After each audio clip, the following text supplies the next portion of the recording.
ಎಲ್ಲರಿಗೂ ನಮಸ್ಕಾರ. ಕೆಂಚಾಗೆ ನನ್ನ ಛಾಯ ನಿಮ್ಮನ್ನೆಲ್ಲರೂ ವೆಲ್ಕಮ್ ಮಾಡ್ತಾ ಇದ್ದೀನಿ. ನಾನು ಕಾಲೇಜಲ್ಲಿ ಕೆಮಿಸ್ಟ್ರಿ ಪ್ರೊಫೆಸರಾಗಿ ವರ್ಕ್ ಮಾಡ್ತಾ ಇದ್ದೀನಿ. ನನ್ನ ಇಂಟೆನ್ಷನ್ ಈ ಚಾನಲ್ ಸ್ಟಾರ್ಟ್ ಮಾಡೋದಕ್ಕೆ ಅಂದರೆ ಸಾಧ್ಯ ಆದಷ್ಟು ಕೆಮಿಸ್ಟ್ರಿ ರಿಲೇಟೆಡ್ ಟಾಪಿಕ್ನ ಸಿಂಪಲಾಗಿ ಕನ್ನಡದಲ್ಲಿ ಹೇಳುವಂಥ ಪ್ರಯತ್ನ ಮಾಡ್ತಾ ಇದ್ದೀನಿ. ಕೆಮಿಸ್ಟ್ರಿ ಇಷ್ಟ ಇಲ್ಲದವರೆಗೂ ಕೆಮಿಸ್ಟ್ರಿ ಕಡೆಗೆ ಸೆಳೆಯುವಂಥ ಪ್ರಯತ್ನ ನನ್ನ ಚಾನಲ್ ಮುಖಾಂತರ ಮಾಡ್ತಾ ಇದ್ದೀನಿ. ಪರ್ಟಿಕ್ಯುಲರ್ಲಿ ಕನ್ನಡ ಮೀಡಿಯಂ ಹುಡುಗರಿಗೆ, ರೂರಲ್ ಹುಡುಗರಿಗೆ ಹೆಲ್ಪ್ ಆಗಲಿ ಅಂತ ಕೆಮಿಸ್ಟ್ರಿನ ಕನ್ನಡದಲ್ಲಿ ಹೇಳುವಂಥ ಪ್ರಯತ್ನ ಮಾಡ್ತಾ ಇದ್ದೀನಿ. ಈಗ ಸದ್ಯಕ್ಕೆ ನಾನು ಪೇಪರ್ 8ಅಲ್ಲಿ ಬ್ಯಾಂಗ್ಳೂರು ಯೂನಿವರ್ಸಿಟಿ, ಬ್ಯಾಂಗ್ಳೂರು ಸೆಂಟ್ರಲ್ ಯೂನಿವರ್ಸಿಟಿನಲ್ಲಿ ಪೇಪರ್ 8ಅಲ್ಲಿ ಬಯೋಕೆಮಿಸ್ಟ್ರಿ ಅಂತ ಒಂದು ಪೇಪರ್ ಇದೆ, ಅದರದ್ದು ವೀಡಿಯೋಸ್ನ ಅಪ್ಲೋಡ್ ಮಾಡ್ತಾ ಇದ್ದೀನಿ. ಅದರಲ್ಲಿ ಪ್ರೋಟೀನ್ಸ್ ಅನ್ನೋ ಚಾಪ್ಟರ್ದು ವೀಡಿಯೋಸ್ನ ಅಪ್ಲೋಡ್ ಮಾಡ್ತಾ ಇದ್ದೀನಿ. ಆಲ್ರೆಡಿ 6 ವಿಡಿಯೋ ಅಪ್ಲೋಡ್ ಮಾಡಿದ್ದೀನಿ. ಇದು 7ನೇ ವಿಡಿಯೋ ನಾನು ಅಪ್ಲೋಡ್ ಮಾಡ್ತಾ ಇರೋವಂಥದ್ದು. ಇವತ್ತಿನ ವಿಡಿಯೋದಲ್ಲಿ ನಾನು denaturation of proteins or Anfinsen's experiment on denaturation ಅದ್ರ ಬಗ್ಗೆ ಇನ್ಫಾರ್ಮೇಷನ್ ಹೇಳೋಣ ಅಂತ ಅಂದ್ಕೊಳ್ತಾ ಇದ್ದೀನಿ. ನೀವು ನನ್ನ ಚಾನೆಲ್ಗೆ ಹೋಗಿ ಪ್ಲೇಲಿಸ್ಟ್ಗೆ ಹೋಗಿ BU ಪೇಪರ್ 6M ಪೇಪರ್ 8 ಅಂತಂದರೆ ಇದಕ್ಕಿಂತ ಮುಂಚೆ ನಾನು ಎಷ್ಟು ವೀಡಿಯೋಸ್ ಅಪ್ಲೋಡ್ ಮಾಡಿದ್ದೀನಿ ಎಲ್ಲ ವೀಡಿಯೋಸ್ ನಿಮಗಲ್ಲಿ ಸಿಗ್ತಾ ಹೋಗುತ್ತೆ. ಸೊ ನಾನು ನಂಬರ್ಸು ಹಾಕಿರ್ತೀನಿ 1 2 3 ಅಂತ. ಈಗ ಪ್ರೋಟೀನ್ 1 2 3 ಅಂತ ನೀವು ಅದೇ ಸೀಕ್ವೆನ್ಸಲ್ಲಿ ಓದ್ಕೊಂಡ್ರೆ ನಿಮ್ಮ ಸಿಲೆಬಸ್ಗೆ ಲಿಂಕ್ ಸಿಗುತ್ತೆ. ಸಿಲೆಬಸ್ ಪ್ರಕಾರ ನಾನು ಅಪ್ಲೋಡ್ ಮಾಡ್ತಾ ಇದ್ದೀನಿ. Again welcome to Kenchaya. ನನ್ನ ಚಾನಲ್ನ ಸಬ್ಸ್ಕ್ರೈಬ್ ಮಾಡಿ, ಶೇರ್ ಮಾಡಿ. Denaturation of proteins. ನಿಮಗೆ ಗೊತ್ತು, proteins are biomolecules which are biopolymers which going to have alpha amino acid as a monomeric unit ಅಂತ ಹೇಳ್ತೀವಿ. These proteins are the essential part of our diet. The energy that has been utilized by the digestion of the protein will be utilized for maintenance and growth of cells. ಹಂಗಾಗಿ they play a very important role in our day-to-day life. Each and every living organism, they're going to have a protein.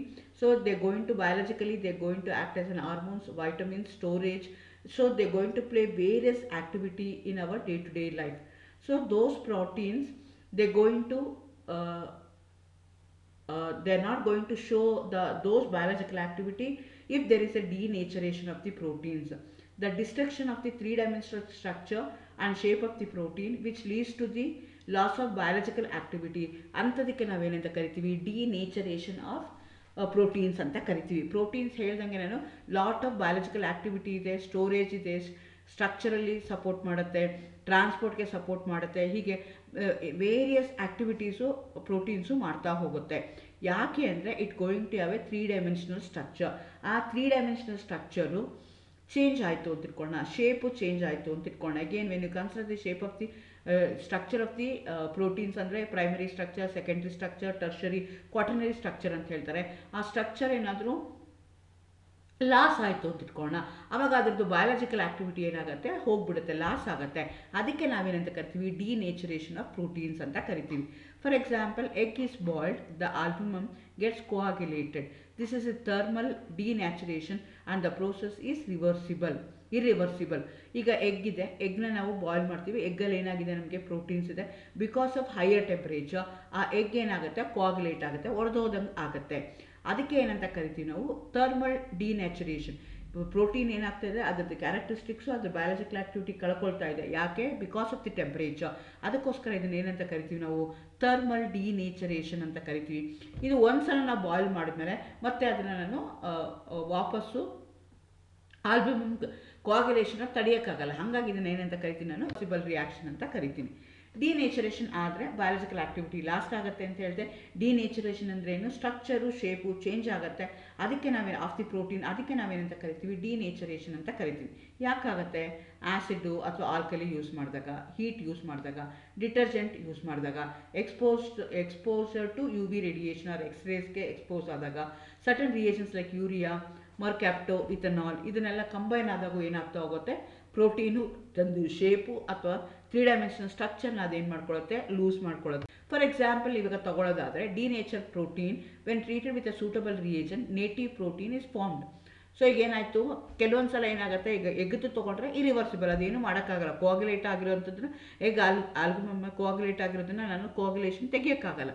ಆದರೆ ಇಲ್ಲೇನಾಗ್ತಾ ಇದೆ ಅಂತಂದರೆ, ಇಲ್ಲಿ ನಿಮ್ಮದು protein ಏನಿದೆಯಲ್ಲ, ಡಿನೇಚರೇಷನ್ ಆಗಿರೋದನ್ನ ನಾವು ಮತ್ತೆ ಅದನ್ನು ಪ್ರೋಟೀನ್ ಬಯಾಲಜಿಕಲ್ ಆ್ಯಕ್ಟಿವಿಟಿ ತರೋದಕ್ಕೆ ಸಾಧ್ಯ ಆಗುತ್ತೆ ಅಂದರೆ ಸಾಧ್ಯ ಆಗುತ್ತೆ.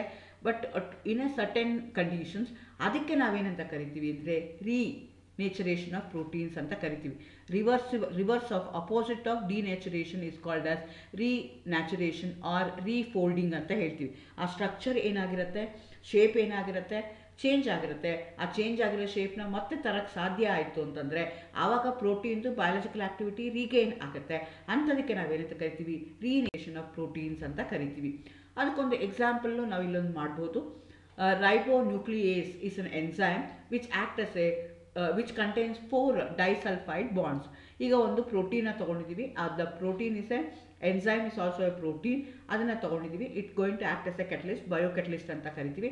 ಆ ರೈಬೋನ್ಯೂಕ್ಲಿಯೇಸ್ ಏನಿದೆಯಲ್ಲ ಅದಕ್ಕೆ 4 ಸಲ್ಫರ್ ಬಾಂಡ್ಸ್ ಇರುತ್ತೆ. ಸೊ ಈ ಮಾಲಿಕ್ಯೂಲ್ನ when you treated with urea and beta mercapto ethanol, ಈ ರಿಯೇಜೆಂಟ್ಸ್ ಜೊತೆ ಟ್ರೀಟ್ ಮಾಡಿದಾಗ ಆ ಸಲ್ಫೈಡ್ ಬಾಂಡ್ ಏನಿದೆಯಲ್ಲ ಬ್ರೇಕ್ ಆಗುತ್ತೆ. ಬ್ರೇಕ್ ಆದಾಗ ಏನಾಗುತ್ತೆ, ಆ ಮಾಲಿಕ್ಯೂಲ್ ಏನಾಗುತ್ತೆ, ಅನ್ಫೋಲ್ಡ್ ಆಗುತ್ತೆ. ನಿಮಗೆ ಫೋಲ್ಡ್ ಆಗಿರೋ ಅಂಥದ್ದು ಓಪನ್ ಆಗಿಬಿಡುತ್ತೆ. ಯಾಕೆ ಫೋಲ್ಡ್ ಆಗಿರುತ್ತೆ, ಯಾಕೆ ಆ ಫೋಲ್ಡ್ ಹಾಗೆ ಉಳ್ಕೊಳ್ಳುತ್ತೆ ಅಂದರೆ because of the disulphide bond. Sulphur bond ಇರೋದಕ್ಕೋಸ್ಕರ ಅದು ಸ್ಟೇಬಲ್ ಆಗಿ ಒಂದೇ ಪರ್ಟಿಕ್ಯುಲರ್ ಶೇಪಲ್ಲಿ ಇರುತ್ತೆ. ಆ ಸಲ್ಫರ್ ಏನಾಯಿತು, ಬ್ರೇಕ್ ಆದ ತಕ್ಷಣವೇ ಅದೇನಾಗುತ್ತೆ, ನಿಮ್ಮದು ಪೆಪ್ಟೈಡ್ ಬಾಂಡ್ ಏನಾಗಿರುತ್ತೆ, ಪ್ರೋಟೀನ್ ಏನಾಗುತ್ತೆ, ಅನ್ಫೋಲ್ಡ್ ಆಗುತ್ತೆ. ಫೋಲ್ಡ್ ಆಗಿರೋವಂಥದ್ದು ನಿಮಗೆ ಸ್ಪೆರಿಕಲಿ ಕಾಯಿಲ್ ಆಗಿರೋವಂಥದ್ದು ಓಪನ್ ಆಗಿಬಿಡುತ್ತೆ. ಸೊ ಇದಾದಾಗ ಏನಾಗುತ್ತೆ, ಶೇಪ್ ಚೇಂಜ್ ಆಯಿತು. ಶೇಪ್ ಚೇಂಜ್ ಆದಾಗ 3 ಡೈಮೆನ್ಷನಲ್ ಸ್ಟ್ರಕ್ಚರ್ ಚೇಂಜ್ ಆಯಿತು. ಸ್ಟ್ರಕ್ಚರ್ ಚೇಂಜ್ ಆಗ ಅದ್ರದ್ದು ಬಯಾಲಜಿಕಲ್ ಆಕ್ಟಿವಿಟಿ ಲಾಸ್ಟ್ ಆಗುತ್ತೆ. It going to act as an enzyme, it going to act as a biocatalyst. ಆ ಕೆಟಲಿಸ್ಟ್ ಥರ ಆ್ಯಕ್ಟ್ ಮಾಡೋಕ್ಕೆ ಆಗೋದಿಲ್ಲ. ಸೊ ಅದನ್ನು ನಾನು ಏನು ಮಾಡ್ತೀನಿ, ಇದನ್ನು ನಾನು ಆ ಯೂರಿಯಾ ಮರ್ಕ್ಯಾಪ್ಟೋ ಎಥನಾಲ್ನ ರಿಮೂವ್ ಮಾಡ್ತೀನಿ ಅಂದರೆ it's A reversible reaction. Reversible ಆದಾಗ ನನಗೆ ಏನಾಗುತ್ತೆ, ಅದು ರೀನೇಚರ್ ಆಗುತ್ತೆ. ಸೊ ನಾನು ಅದು ಹಾಕಿದಾಗ ಏನಾಗುತ್ತೆ, ಪ್ರೋಟೀನ್ ಇದ್ದಿದ್ದು ಅನ್ಫೋಲ್ಡ್ ಆಗುತ್ತೆ, ಡೈಸಲ್ಫೈಡ್ ಬಾಂಡ್ ಬ್ರೋಕ್ ಆಗುತ್ತೆ. ಹಂಗಾದಾಗ ಅದಕ್ಕೆ ಏನಂತ ಕರಿತೀವಿ, ಡಿನೇಚರೇಷನ್. ಅದನ್ನು ರಿಮೂವ್ ಮಾಡಿದ ತಕ್ಷಣವೇ ರೀನೇಚರೇಷನ್ ಆಗುತ್ತೆ. ಯಾವ ರೀತಿ ಆಗುತ್ತೆ ಅಂತಂದರೆ, ನೇಟಿವ್ ರೈಬೋನ್ಯೂಕ್ಲಿಯೇಸ್ ಎ ಇದೆ, ಅದರಲ್ಲಿ ಏನು ಮಾಡ್ತಾ ಇದ್ದೀವಿ ನಾನು, 2 ME ಅಂತಂದರೆ mercaptan ethanol plus urea add ಮಾಡ್ತಾ ಇದ್ದೀನಿ. 2 ಮಾಡಿದಾಗ ಏನಾಗ್ತಾ ಇದೆ, ಆ ಬಾಂಡ್ ಹಿಂಗಿದ್ದು ಫೋಲ್ಡ್ ಆಗಿದ್ದು ಮಾಲಿಕ್ಯೂಲ್ ನೋಡಿ, ಈ ಚಿತ್ರದಲ್ಲಿ ಏನಾಗಿದೆ, SS ಬಾಂಡು ಇದೆ, ಹಾಗಾಗಿ ಅದು ಫೋಲ್ಡ್ ಆಗಿರುತ್ತೆ. ಇಲ್ಲೇ ಅದು ಬ್ರೇಕ್ ಆಗಿದ ತಕ್ಷಣ ಏನಾಯಿತು, ಫೋಲ್ಡ್ ಆಗಿದ್ದು ಏನಾಗುತ್ತೆ, ಅನ್ಫೋಲ್ಡ್ ಆಗುತ್ತೆ. ಅನ್ಫೋಲ್ಡ್ ಆದಾಗ ಏನಾಯಿತು, ಬಯಾಲಜಿಕಲ್ ಆಕ್ಟಿವಿಟಿ ಲಾಸ್ಟ್ ಆಯಿತು, ಅದು ಎಂಜೈಮ್ ಕೆಟಲಿಟಿಕ್ ಆಕ್ಟಿವಿಟಿ ಲಾಸ್ಟ್ ಆಯಿತು. ಅದಕ್ಕೆ ಹೇಗಾಗುತ್ತೆ, ಫಸ್ಟ್ ನಾನೇನು ಮಾಡ್ತೀನಿ, ಬರೀ ಯೂರಿಯಾ 2 ಆ್ಯಡ್ ಮಾಡಿದ್ರೆ ಮಾತ್ರನೇ ಅದು ಒರಿಜಿನಲ್ ಶೇಪ್ನ ಬರುತ್ತೆ.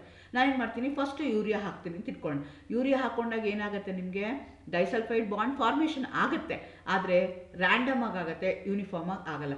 ಅದಕ್ಕೆ ಮತ್ತೆ ನಾನೇನು ಮಾಡ್ತಾ ಇದ್ದೀನಿ, ಟ್ರೇಸ್ ಆಫ್ ಮರ್ಕ್ಯಾಪ್ಟನ್ ಎಥನಾಲ್ನ ಹಾಕ್ತಾ ಇದ್ದೀನಿ. ಆವಾಗ ನನಗೆ ಮತ್ತೆ ಏನಾಗ್ತಿದೆ, ನೇಟಿವ್ ರೈಬೋನ್ಯೂಕ್ಲಿಯೇಸ್ ಬರ್ತಾ ಇದೆ. ಸೊ ಇದೇನಿದೆ ರಿವರ್ಸಿಬಲ್ ಪ್ರೋಸೆಸ್. ಈಗ ಫಸ್ಟು ಹಾಕಿದ ತಕ್ಷಣ ಏನಾಗುತ್ತೆ, ಅದು ಡಿನೇಚರೇಷನ್ ಆಗುತ್ತೆ. ಮತ್ತೆ ಅದು ರಿಮೂವ್ ಮಾಡಿದ ತಕ್ಷಣವೇ ನನಗೇನಾಗುತ್ತೆ, ಅದು ನೇಟಿವ್ ಸ್ಟೇಟ್ಗೆ ಬರುತ್ತೆ, ಬಯಾಲಜಿಕಲ್ ಆಕ್ಟಿವಿಟಿ ರೀಗೇನ್ ಆಗುತ್ತೆ. ಸೊ 2 ರಿಯೇಜೆಂಟ್ ಇದೆ, 1 ರಿಯೇಜೆಂಟ್ ಹಾಕಿದ್ರೆ ನನಗಾಗಲ್ಲ, 2 ರಿಯೇಜೆಂಟ್ ನಾನು ವಾಪಸ್ ಹಾಕಿದ್ರೆ ಮಾತ್ರನೇ ಜನರೇಷನ್ ಆಗುತ್ತೆ. So this is an example for ರೀನ್ಯಾಚುರೇಷನ್ಗೆ, this is an example. Thank you.